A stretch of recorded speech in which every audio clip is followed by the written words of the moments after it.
Hello, thank you for joining us. This is Platform on the network service of the NTA. I'm Ruth Aguela.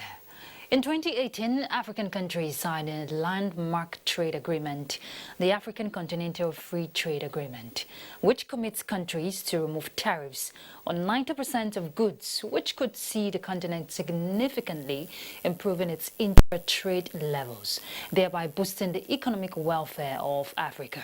Now, the agreement is expected to expand access to markets at the regional and international levels, promote agricultural transformation, thereby expanding both farmers and countries' capacity to invest in modernizing the agricultural sector. But before reaping the benefit of all of this, there are certain areas that must be put into check. Quality and standard of food commodities before export, which makes the Nigeria Agricultural Quarantine Service very relevant in that regard. Now, the Quarantine Service is a regulatory body under the Federal Ministry of Agriculture and Rural Development, created to promote and regulate sanitary and phytosanitary measures in connection with the import and export of agricultural products. A lot of questions readily comes to mind. How has the Quarantine Service been able to deal with the challenge of certifying food commodities for export? Why is Nigerian produce banned in Europe and Asia? What is the criteria for import and export? So many questions, but our focus on Platform is AfCFTA prospect for Nigeria agricultural export. And our guest is no other person than Dr. Vincent Isegbe. He's the DG, Nigeria Agricultural Quarantine Service. Thank you for joining us. It's my pleasure. Thank you very much. All right, let me just go quickly through his profile. Dr. Vincent Isegbe has 3 decades of cognate experience in quarantine administration and management. He was appointed the Pioneer Director General of the Nigerian Agricultural Quarantine Service in December 2018. Until his appointment, Dr. Isegbe was the Coordinating Director of the Quarantine Service. He began his career as a veterinary officer in the Federal Department of Livestock, Federal Ministry of Agriculture and Rural Development, and has served as the head of Animal Quarantine Department in the Quarantine Service. During his term as Coordinating Director, Dr. Isegbe conceived and launched the Export Improvement Initiative, a backward integration intervention designed to increase the volume of export in customary Nigerian agricultural commodities and emerging commodities such as sesame, soybean, cinnamon, pigeon pea, sugarcane, honey, and snail. And he sits on the board of Rubber Research Institute of Nigeria, Benin City. He's an accomplished author, and he's passionate about expanding the frontiers of export market for Nigerian agricultural products. There's so much to know about Dr. Vincent Isegbe, but let's focus on AfCFTA prospect for agricultural export in Nigeria. And I won't be the only one on Platform. I have my panelists as usual. Please make welcome Musa Baba Aliyu. He's our agri correspondent here. Thank you very much for joining us. Thank you, Ruth. All right, now let's begin this way. Let me start with your vision. You know, your vision is to build an institutional capacity of the Nigerian Agricultural Quarantine Service to function at the level of excellence and also contribute to the rendition of agricultural sector as a way of, enhancing wealth creation. Looking at all these years you've served in the Quarantine Service, what will be your assessment of the Quarantine Service? Thank you so much. It's my pleasure to be invited to the Nigerian Television Authority. The Quarantine Service worldwide is, I'll call it an elite corps, because the professionalism and what you need to do there, it should be at the topmost considerations. It's not just an agency of government, created for the inspection and certification of agricultural produce alone, but the details of what the Quarantine Service does is such that it is so enormous. And to compound matters, for the General Quarantine Officer, no university teaches quarantine so far. So you need to have your first basic qualification either as a veterinary doctor or as an agri officer or as a fisheries officer or a laboratory science officer, and then you come and you start the journey in the Nigerian Agricultural Quarantine Service. So as you come in, you first of all introduced to what are the norms. You mentioned in your introductory speech what we call the sanitary and phytosanitary protocols and procedures, as the case may be. These are not static. They are very dynamic, and they change from time to time. I need to understand what applies to one country and what does not apply to another country. And then the situations in a particular country may be different from others, even if they remain within the regional bloc and they have regional standards and specifications. One country can decide to say, okay, for me, I have upped the game and this is what I want to be. And you need to understand that. Then coming to the African perspective, we are way behind most of our standard procedures and protocols. And we need to put that in proper perspective, particularly for Nigeria. Let me give you one shocking statistics. You know, for world trade, it's important that you have specific certifications for the process, for the commodity, and then the facility. Whatever facility, whether an export processing facility or whatever, needs to be certified that this is a standard export processing facility and documented as such. Now, what you do in that factory, that process, has to be certified and documented. Okay, you're going to give us the breakdown of all of these as we progress in the discussion. But let's look at the African Continental Free Trade Agreement, which, you know, if it's been able to fulfill its potential, looking at diversifying and transforming African economies, which is the main goal, what would you say is the benefit? Because according to records, in 2015, African countries spent over $63 or more billion on food import. If we're looking at this Continental Free Trade Agreement, what are the benefits for Nigeria and other African countries? Good, thank you. Africa should not even spend half of that amount of money in food imports in the first place, because we have the largest arable land compared to other continents. We have the best of weather. We don't have winter. We can plant virtually throughout the year. We have large bodies of water that we can use for irrigation, for farming. Probably the only challenge that we have in Africa is probably pests, and maybe to a larger extent poor soil quality. But again, we have everywhere. We have the cheapest labor that we could turn around to produce as much as we can, and then export to those countries that don't have such land and such opportunity to produce those large quantities. But coming straight to your question, the African Continental Free Trade Agreement is one of the best things that has happened to Africa as a regional bloc. Hitherto, everybody was just on its own. We were looking at individual national markets. But with the coming together of the AfCFTA, we now have a voice, so to say, to decide our own standards, to decide what we want to sell, and to decide who to sell it to. And at the same time, too, we have the first, how do they put it? They say something of rejection, first priority for rejection. That's the way they call it, I can't remember now. That is to say, if we have the opportunity of selling to an African country, is our first choice before we consider another person.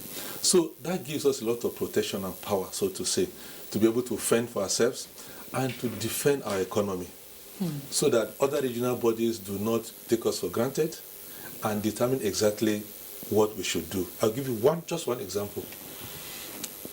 Cocoa. Europe, they don't have one single tree of cocoa. Yet they determine the price of raw cocoa beans, and they eventually determine the price of the finished processed cocoa, which is chocolate. We produce, we cannot determine. We buy, we cannot determine the price. So head or tail, the African continent loses. But now that we're coming together as a regional market, we can decide to agree, control, and regulate the production, the science and development of the cocoa itself, and then the world trade, so that the benefit of coming together, will enjoy that. Then you have the large population of Africa compared to other nations. Nigeria alone is about 206 million now, the projected estimate for 2020. That's a large market that everybody wants to come in and then to buy. Now, in 2019, we have serious trade deficit balance with Russia. 740 million US dollars as against 43.43 million US dollars. So that's a negative trade balance between Nigeria and Russia. So, which means we need to do a lot to be able to export more to Russia. And there are so many other countries like that. So those gaps, why are we not filling them up? Is it that there isn't enough market? Of course there are. But we are limited by the standards of what we produce and the fact that as a nation, we have not agreed to conform to standards, even within us here in our local markets. We are not just producing good standards for the international market. It is what we produce here that we eventually take outside. Though there are some farms, like I said, that are specifically export-oriented farms. They produce specifically for the export market. So they produce premium products and they earn premium price for those commodities. Okay, I know Musa wants to come in now. Yeah, before we go into standard and quality, let's look at your basic regulation in terms of when you are exporting agricultural produce from Nigeria to other countries.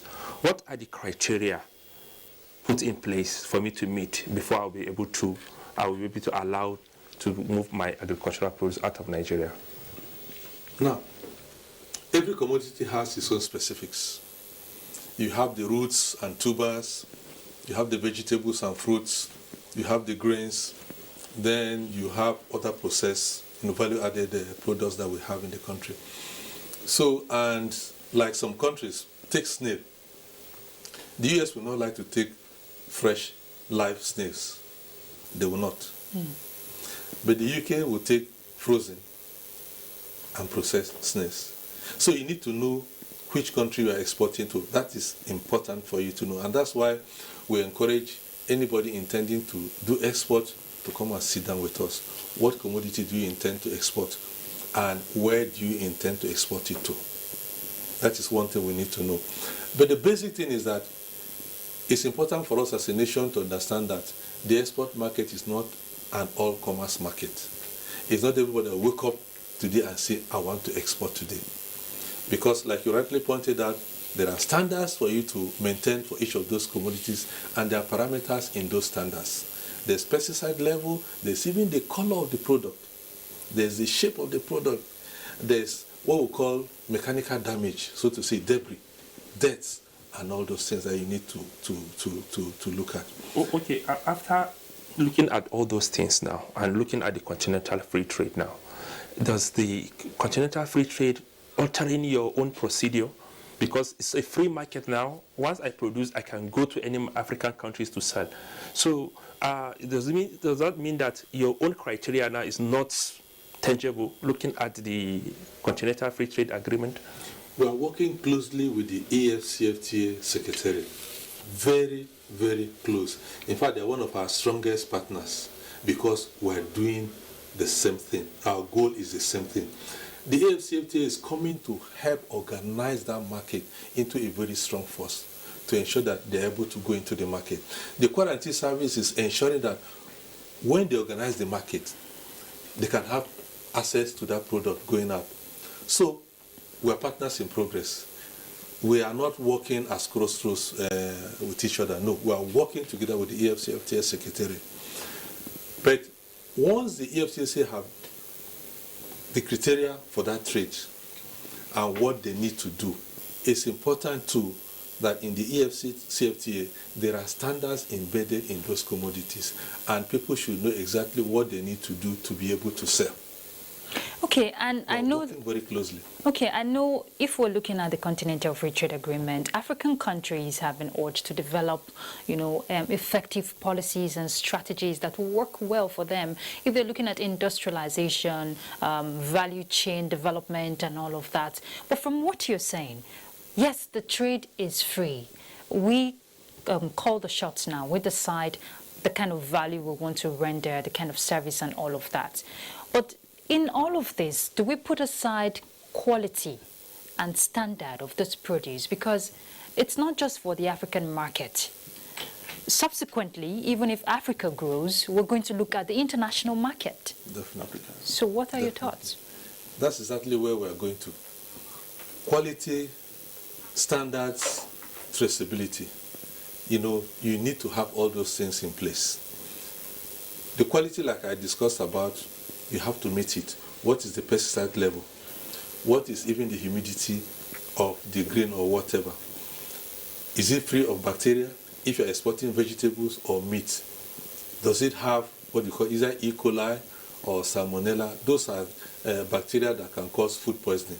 So you must make sure that they are free from all those bacteria, viruses, pests, diseases, and what have you, as the case may be. Then, the other criteria too that you need to understand. Where is the commodity coming from? Is it coming from Sokoto or is it coming from Ibadan? Even in that Ibadan, which part of Ibadan is it coming from? And which farm? Should there be an issue with that commodity in the US or Europe, they should be able to trace it to that farm in Ibadan to say this is where the situation arose from. And they will be able to find out, okay, they ate this vegetable and maybe they had, God forbid, they had food poisoning or something. Now we'll now find out what happened in that farm. Is it the water that was contaminated? Or is it the human beings that got infected, or they had dysentery or diarrhea, as the case may be, and they did not wash their hands well, and the water or whatever came on top of the vegetable and it was exported? So those things need to be done. Which is part of your mandate? Yes, which is part of our mandate. And that's why I was saying earlier on, when I was trying to introduce the whole thing, that the work of quarantine is so enormous. For us to be able to export properly, the quarantine has to occupy that strategic position to facilitate that. And I will say right away that because of the challenges we have as a nation, the quarantine service cannot push, or is not able to push sufficiently enough. Let me give an example. For now, you go to the open market, people selling vegetables, they are selling it on the floor or on the table. Some are carrying the vegetables on their motorbike. The wheel, the dust is spilling something on the vegetable. Some are tying it and putting it on top of their vehicles. Those are not standard national procedures. But again, if the local government who owns those individual markets insists that this and this and this should be done, there's more likely going to be uproar to say, oh, these people don't want us to do business. There is no this. But we should accept the fact that there are standards. As painful as those procedures seem to be, we should put it in place if Nigeria wants to go somewhere. In overseas countries or in other developed countries, even the vegetable they sell, they put pipes and they release fine spray of cool air over those vegetables. It's to ensure that they remain fresh. You come and pick it fresh and you cook it fresh and you enjoy value for it. Is that why some of our agricultural produce are rejected up to now in some of the European market? Well, indirect answer to your question is only beans that we're having issues with. The dry beans? Yes, to the UK. Only beans has been rejected? Only beans, okay, for now is officially on suspension. The other issues we have are on individual basis merit. Maybe like sometimes somebody is exporting vegetable. He puts ogi, or he puts this agbo, hide it somewhere. And when they see it, agbo is not a certified product that quarantine has put on the phyto certificate. So once they see what we call consent sealment, that agbo or agidi or whatever has been concealed in a certified agricultural produce. Now, technically by international law, the whole of that consignment is seen as contaminated. That was my earlier question. Right? Yes. If I want to export, okay, let's look at, maybe I want to export maize, for example, to Europe, and I come to you that, okay, this is the maize. What and what are you looking at? And in the certificate you are going to issue to me, yes, and the one I'm going to send to the receiving country, what and what are there in the certificate, and they're also going to look at? There are about, if I remember, about 42 or so items on that certificate. On one particular product? On one phyto certificate. From your name to the person who is picking the certificate, to where it's going to the specific biological name of that commodity, to the weight, the volume, as the case may be, and for what purpose, to the destination point, the point of exit, the point of entry, and the examination that you have conducted. If you fumigated, what did you use in fumigating it? What's the quantity? All those things are stated in the certificate. But in direct answer to your question, in a way that if I'm an intending exporter, what do I need to do? First and foremost, we need to know where you are buying those agricultural produce from because of traceability.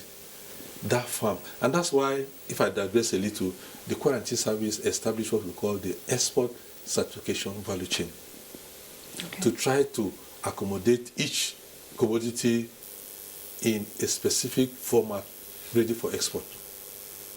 We have worked on 26 agricultural commodities since by 2020. This year, 2021, we're going to add 4 to make it 30. Now, what we did is to showcase those 30 agricultural produce on an easy-to-read format for anybody who is intending export to know exactly what to do. So, the farm, what do you do? How do you do it well?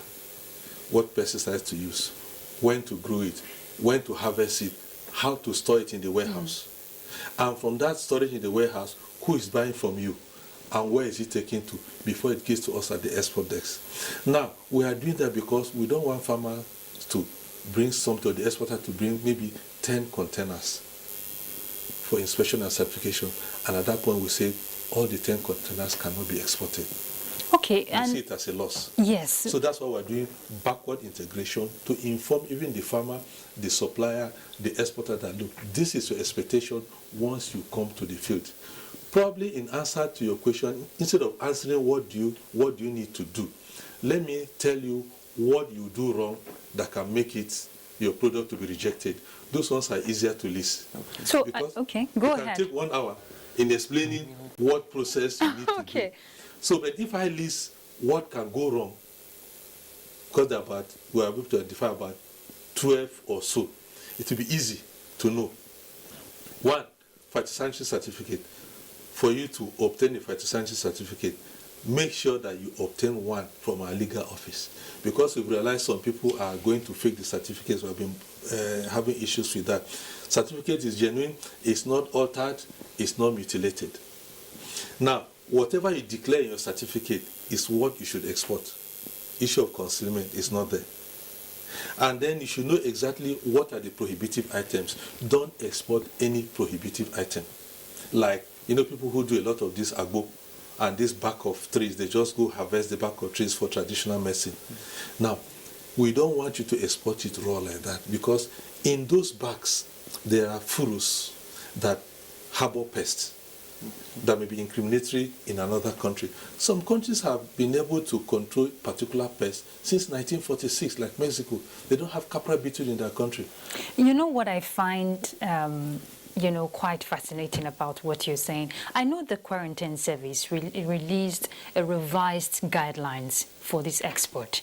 And let me read it here. It says the sanitary must be in accordance with the conditions on the import permit of the destination country. The exporter must submit the items for inspection and certification by the Quarantine Service and obtain the applicable certificate prior to shipment.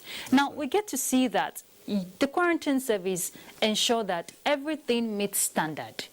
But along the line, we get to see that this produce are rejected. So what changes along the line if the Quarantine Service has given due certification for those exports? Good. Now, we are talking operational issues now. Now, we are trying to resolve that problem. So I appreciate what the other parties are doing to ensure that that is not done. Once we finish the certification, we handle that commodity to what we call a handling company, who moves it from there to the aircraft, and the aircraft flies it to destination country.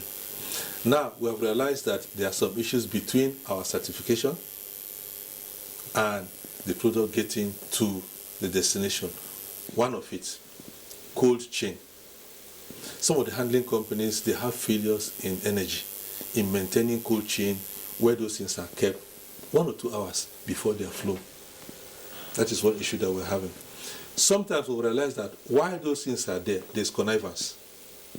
So people go and put this agbo, this. And that's why when it gets there, we did not see the agbo when we're doing the certification. And that agbo or pap or ghee were not satisfied as part of the items we put on the phytosanitary. So there's breach of trust. There's breach of trust. There's somebody somewhere has interfered with what it is there. Then the second one, the third issue that sometimes the belly of the aircraft is supposed to have a cold chain facility. Now, for some reasons, the cooling system fails. Because there was a particular one that we went to Spitalfield, the market in London, and we realized that the vegetables had shrinked. They were looking as if they had stayed for 1 week. Meanwhile, this was something that was supposed to have come in a day or so. We now realized that there was a transshipment. Instead of coming direct, we don't know what happened. The thing went through Belgium before coming. So nobody envisaged that. So by the time it gets there, the quality of vegetable we're expecting on arrival within 24 hours was now delayed to about 48 hours or so. So such operational challenges can naturally come.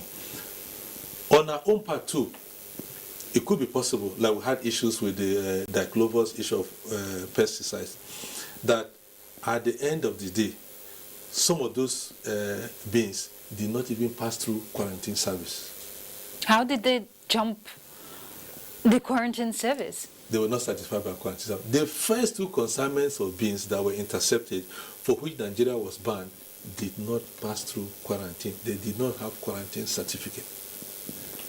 How they were able to get those things across without quarantine, we did not know. And those people who exported confirmed because. But you're in charge of regulation. We're in charge of regulation, but we're not in charge of the airport and the seaport. So it means that you are not at the port and you are not at the.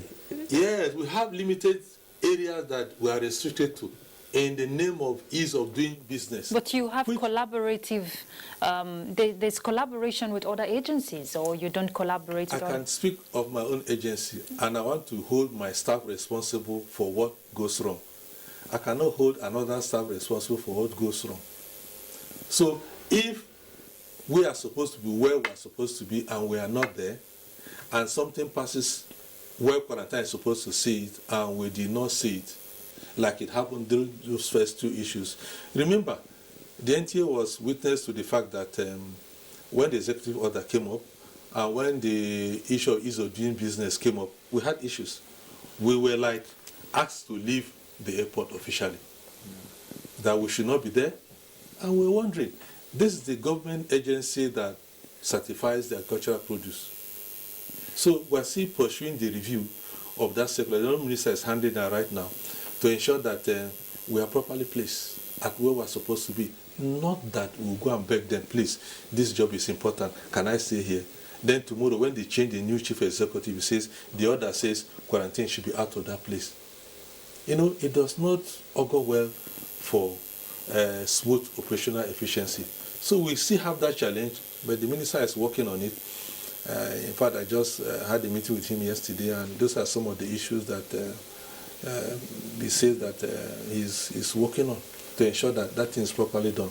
Okay, so still on that beans, yes. Because I think we are given a particular period to amend all those things that we did not do, or we are not doing correctly. But now that it's Brexit now, the UK that banned our maize are out of Europe now. Yes. So can we do business with Europe in terms of beans, or we still have to go with the UK, and UK is not part of Europe now? Do you want me to be frank with you? Definitely. You want me to be frank with Definitely. you? Yes. Why I say so, that I assume that UK was part of EU. So any offender under the EU remains an offender until he's able to clear himself. Yeah. That's my legal interpretation. I'm not a lawyer, but I think that's what should happen. So let's not hide our head in the sand, and expose other parts of our body. I think that in the normal reasoning, that should apply. But for the Brexit, for the UK now, they are coming out with new regulations. because now they are independent of EU now, and we're following up their regulations. There are new things that they're introducing, They have brought some steel from the EU, and they are modernizing it to suit their own country need. So we are complying with that. Okay. But I think that even if somebody wants to export beans to the EU, don't forget, our record with the EU is that we are in violation. Okay, but we can overcome that violation. Very much indeed. They said charity begins at home. Let's look at the root causes of the problem. You stated early this year that Nigeria is losing $362.5 million yearly. And Nigeria is known to be the largest producer of dried cowpea. Part of the findings of the quarantine service is that now the beans from the farm has low pesticide residue. Yeah. Which is below the maximum residue level. And then the ones in the houses had the high, pesticide residue. So what are the farmers not doing right? If we can correct that, if we can fix that, if the farm produce directly from the farms are in good check, why are the ones in the warehouses having that high pesticides residue? That is just one issue that we have been able to address. Have you been able to address it? Yeah, we have done so. Okay. Because if you listen to the last presentation we did, I think the NTA was there, and at Reese Hotel, we came out with a full report of the research that we have done over the years to clearly state what you have said, and then the cowpea export certification value chain which we have put in place, just like the one for the hibiscus too. That's what is actually helping us. But you see, the EU then critically said that we should have an export control measure in place. They use that word, export control measure. And that's the point I'm talking about. For now, we are still deficient in that. Why? Because of those two things that happened. Why were there two consignment of beans that passed through and quarantine was not aware? You remember the first one in 2015, 2 months to the time, the expiration in 2016. We had given them all the comfort that were in place, everything was okay. Then the second consignment of 2 containers of beans now exited Nigeria. Aha! They say, look, quarantine, you said you now have efficient export control. How come that we now have another 2 containers? Instead of 1 year, they now give us 3 years suspension. Again. Which expired on the 30th of June 2019. So, the mere fact that we are able to stop or reduce the level of the clovers or so pesticides in generally in our beans now is just one of the issues that we needed to correct. The other issue is that if we're able to correct it, this is the way they look at it. How are we sure that another consignment will not beat us? Since there's no good export control in place. So what Nigeria needs to do now is to ensure that there's proper export control measures in place. And what that means is that the quarantine should be in the place that it's supposed to be. Every process that we have put in place should be done. Now, I'll tell you something that appears that we need to look at as a nation. The Nigerian Customs Service, the revenue generating agency of government. Government has given them a target to generate money for government. The quarantine service is to ensure that there's proper sanitary and phytosanitary procedures so that any commodity or process or facility that runs foul to the SPS protocol is put aside. Now, that singular point alone is not in favor of the Nigerian Customs Service because they would have generated revenue from that transaction. So you can see now that once the Nigerian Agricultural Quarantine Service is not where it's supposed to be, the customs will do their proper duty of collecting duty on that commodity, which is their mandatory, which is their mandate. And you cannot blame them for that. But if the quarantine service is there, we have an understanding with the customs that before they do final clearance, there should be a quarantine clearance certificate. So if quarantine is not there, will the customs not do their duty? Of course they will, or they should. Okay, sir, you talk about the rules and regulations of other countries. Now, let's look at our own gatekeeping here. What are the procedures we put in place to make sure that, okay, goods that are not up to Nigeria standard do not come in. Somebody showed me a gari from China in Nigerian market. And I think somebody also talked about even common pepper soup from China in Nigeria. Stew from Nigeria, from China in Nigerian markets. So is it not part of your mandate to make sure that such things do not come into a country when we can produce, and we are the largest producer of cassava in the world, but gari is coming from China? Okay, now, if it becomes something like stew, pepper soup, that is outside the quarantine service mandate because it's already a complete, ready-to-eat food. So the quarantine mandate does not cover that. It's another government agency that should be responsible for that. Talking about processing and packaging. Good. So it's not within our mandate, so we don't dabble into such things. So gari is also... But gari, if it is produced and packaged, I just saw the distance, so I need to look at that to be able to know exactly what to do. For gari, I will assume that it is what we call semi-processed. So we should have responsibility. But we have no business importing gari. Good. I just saw it online. I saw the picture online and I told my people to try and get a sample so that we can see what we're talking about. What do you put into consideration in terms of certification for imports of food before consumption? If you are importing food, well, you need to have an import permit. There should be an import permit from the quarantine service if it's plant and plant products. If it's aquatic resources product if it's meat and meat products, you need that from the livestock people. They will give you the import permit. And in the import permit, they will state clearly the criteria for which you are going to bring those things. It should be free from bacteria, it should be from a specific animal, it should be this and that. This is the total kilograms or metric tons they've asked you to bring. And then when you bring, there is a duty of quarantine to check. If they ask you to bring beef, is it beef you brought, or you went and brought horse meat and you are calling it beef? So all those things the quarantine service will check. Any commodity that is agricultural commodity that is coming in, we need to check to ensure that it is properly. You remember, through intelligence, we were able to get somebody brought in 17 suitcases of beef from South Africa. You remember? We intercepted it and we destroyed it because there was no import permit. I will not give anybody import permit to bring in beef for now, or poultry for now, except maybe for hatchable eggs that they use it for commercial farms, parent stock farms. So those are what is permitted to come in.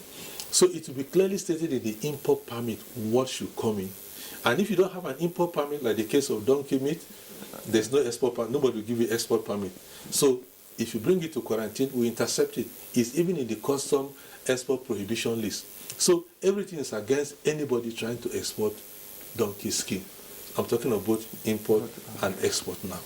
Okay, so it means, are you saying that import and export of donkey skin is prohibited, or what are the guidelines if I want to export a donkey skin?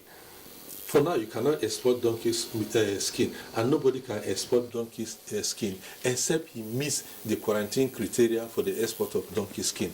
And the principal criteria is that you establish a donkey ranch or a breeding farm where you multiply them.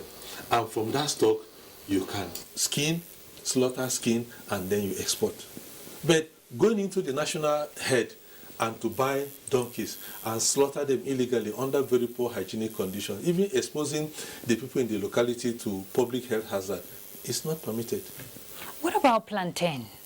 You know, Nigeria is ranked 5th in the world, and it's been told that we produce 3.09 million tons yearly. Why are we not exporting plantain? Because it's not in the export list. Good.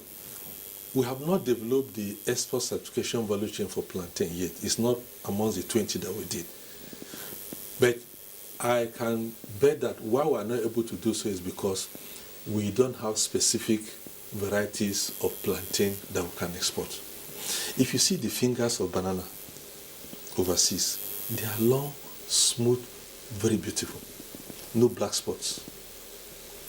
But the ones we have here, because of the way we even carry them, see, a lady or a man will just carry one bunch, throw it like that, carry another bunch, without even looking, throw it. You know, it is not done. Yes. You need to hold this thing like a baby and drop it gently and label it. The label will show exactly the company or the farm that produced it and the date of its harvest.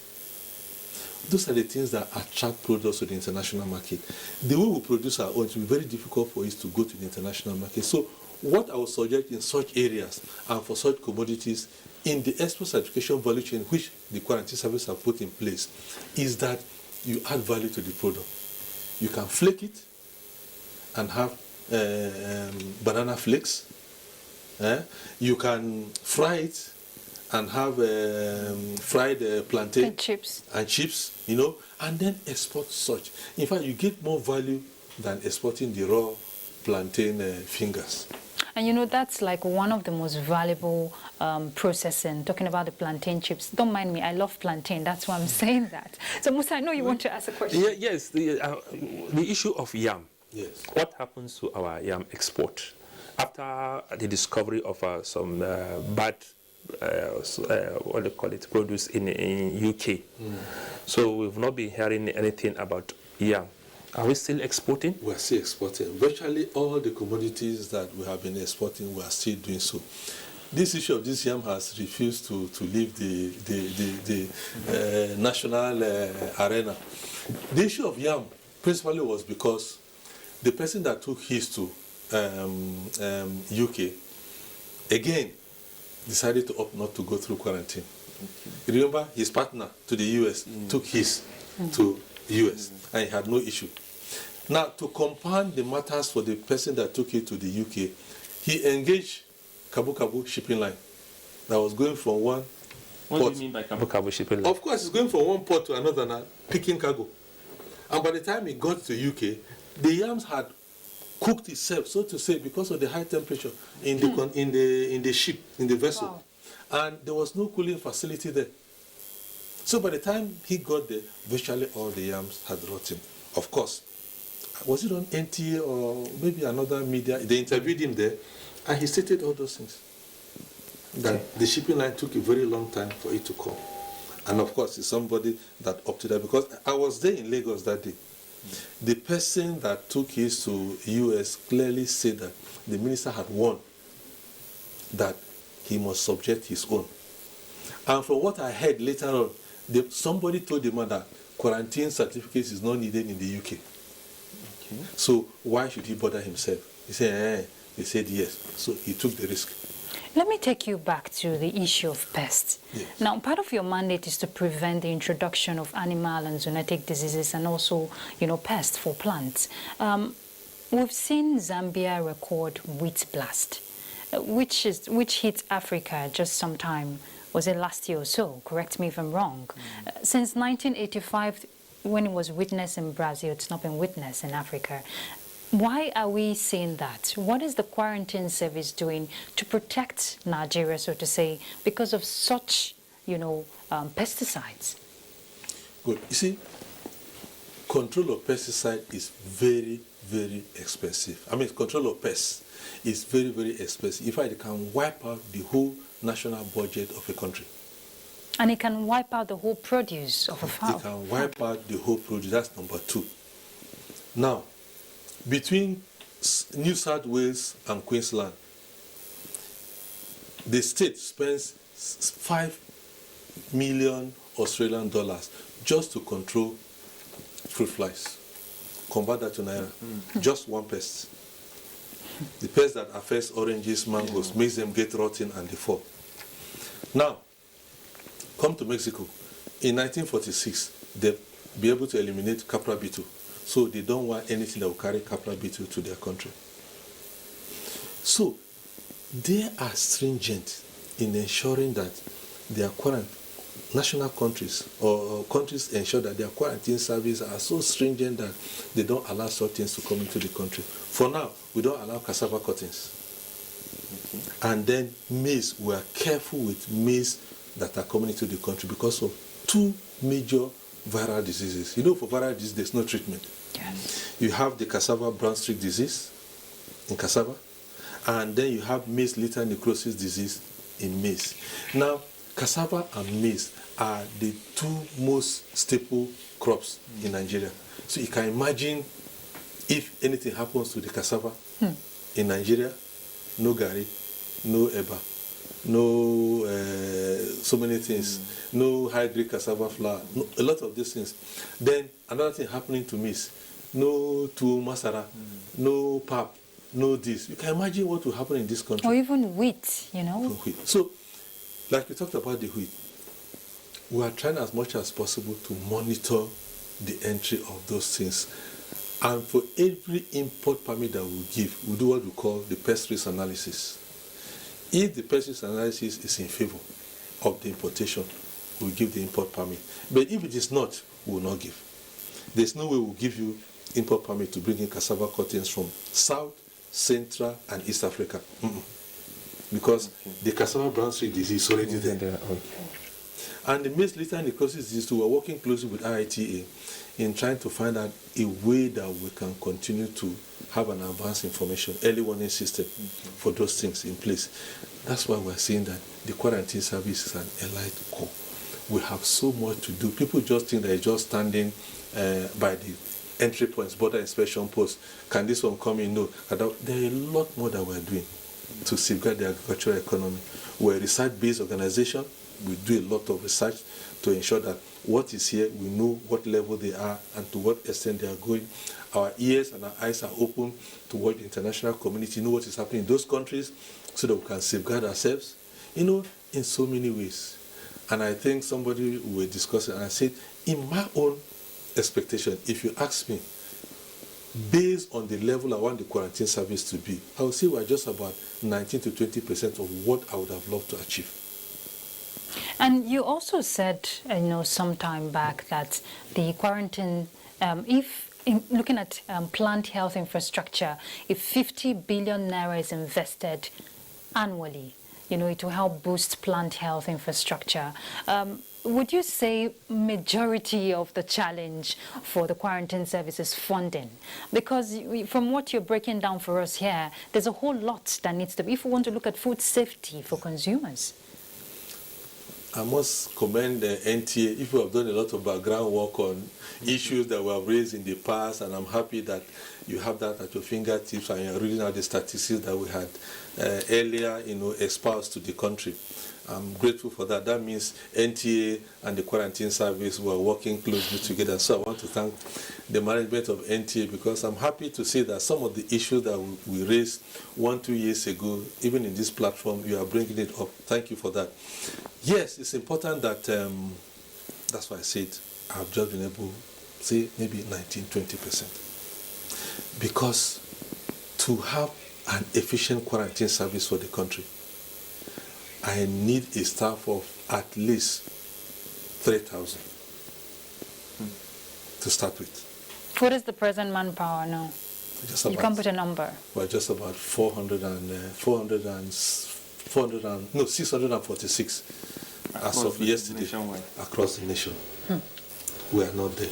In 2013, the Nigerian Immigration Service wrote to us that they want complementary quarantine staff in the new border posts they've opened. 2013. We have not been able to answer the Nigerian Immigration Service. So there's a lot that we can do. We don't have the funds to be able to reach out to where we want to reach out.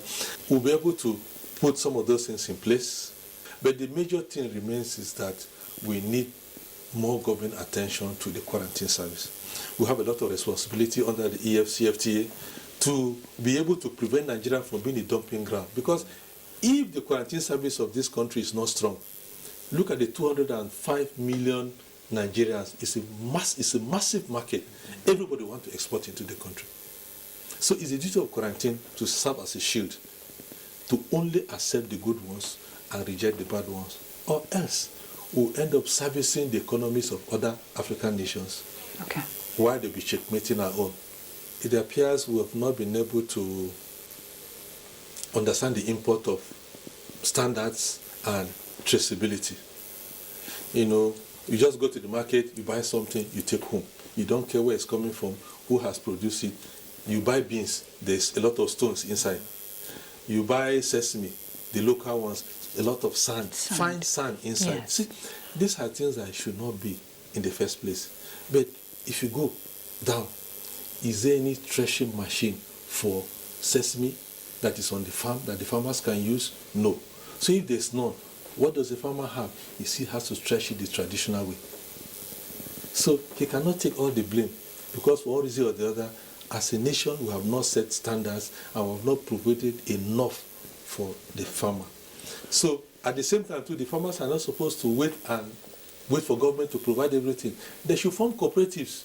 There's even the Anchors Borrowers Scheme. And access funds from those cooperatives to be able to help themselves.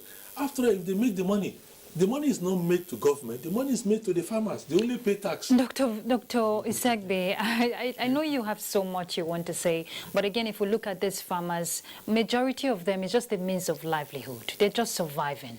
They don't even see it from the business angle. It's just a means of survival for them. But we want to thank you very much for your time on platform.